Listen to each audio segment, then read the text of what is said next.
Hi everyone, I'm Laura, the lead clinical dietitian here at Parkview Health, and I have one of my coworkers here with me today. We are going to talk to you about meal planning. I'm Allison Schuler. I'm a clinical dietitian for Parkview Health as well. So I've been feeling so overwhelmed lately with meal preparation and trying to get dinner ready after working full-time all the time every week. I totally agree. Sometimes it's just so hard not to get in the drive-thru on the way home from work.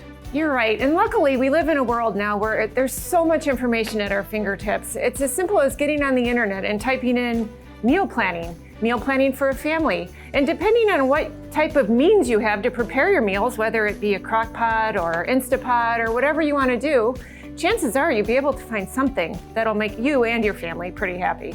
I agree, and actually, I've stumbled upon a few different options in relation to crockpot meals because that's a go-to meal that I thrive on during the weeks when I'm busy. And a lot of them offer 3-ingredient crockpot meals. So for instance, if you were to take pot roast, for instance, all you need is the meat and then a onion soup seasoning packet and then a can of condensed cream of mushroom soup. And you add it all into the crock pot on low for about 8 hours and you come home and it smells just like pot roast and all you gotta do is add the veggies. Do you have any favorite websites that you like to go to or favorite recipes? Going back to the 3 crock pot meal options, it's from a website called Listotic.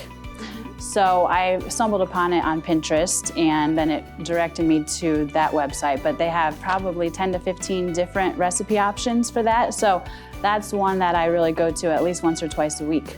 Cool. Do you have any that you really? I do. In my family, we're more plant-based and we like to eat a lot of different ethnic foods and things like that. So one of my favorites has been Cooking with Manali. And she has a totally vegan and vegetarian website, which has a ton of options and a ton of different recipes for people who want to go along that line. So normally with us, we eat a recipe or two off of her website every week and then fill in with stuff from other places at other times. So it works out really well. Have you ever seen anywhere you can actually prep ahead of time so it gives you all the recipes and meal options and grocery list items to prep ahead of time? Yeah, I've seen those. And then if they don't have them though, I will sit down on usually Sunday and I sit there and I make a list of all the foods that I need to hit the grocery store. And then I come back and I'll chop everything up. I do all my chopping and all my prep ahead of time.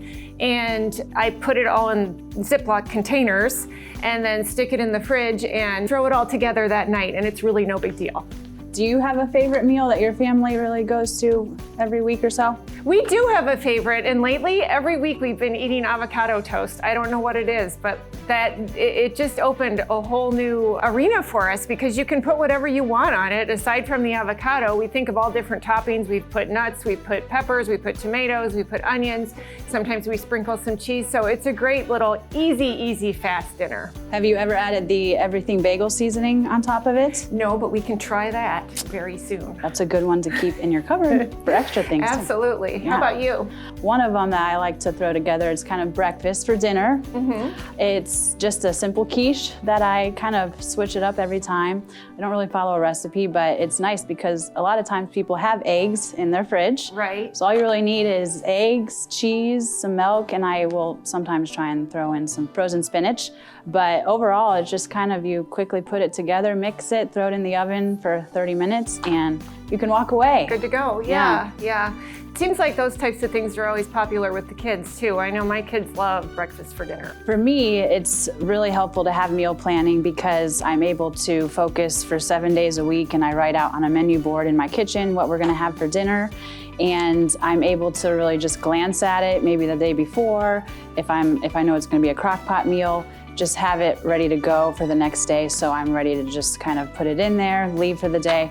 But also it just gives us a way to save time and money and making sure we're trying to eat a healthy, well-balanced diet by getting our main entree either through a meat option or a non-meat option like you had said before, and trying to throw in veggies when we can as a side dish and just making sure it's a well-balanced meal to fill us up. Right. I really find that by planning, we generally eat better because if there's no plan in place, it's just too easy to call for pizza or something like that, whereas then you're not, getting much of the important greens and that type of stuff that we want to see in our diet. So I think planning is huge, and that way we eat so much better on the weeks when we actually have a plan.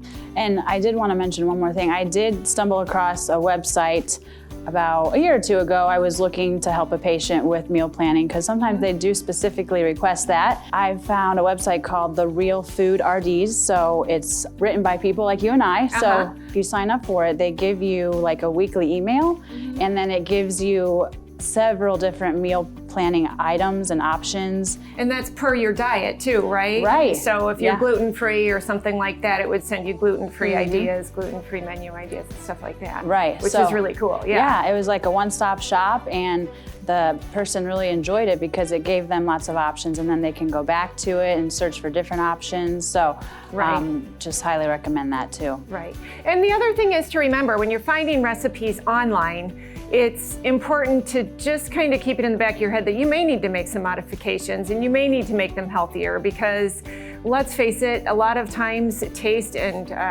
fat, salt, all that kind of stuff can be kind of heavy in recipes that are out there. So you've got to keep that in mind as you're going through the internet and looking at different plans and things like that, that you can modify. You can use lower fat dairy, you can eliminate some of that salt, you can even eliminate a lot of sugar most of the time. So people need to keep that in mind too, just to make sure that they're getting the healthiest of diets.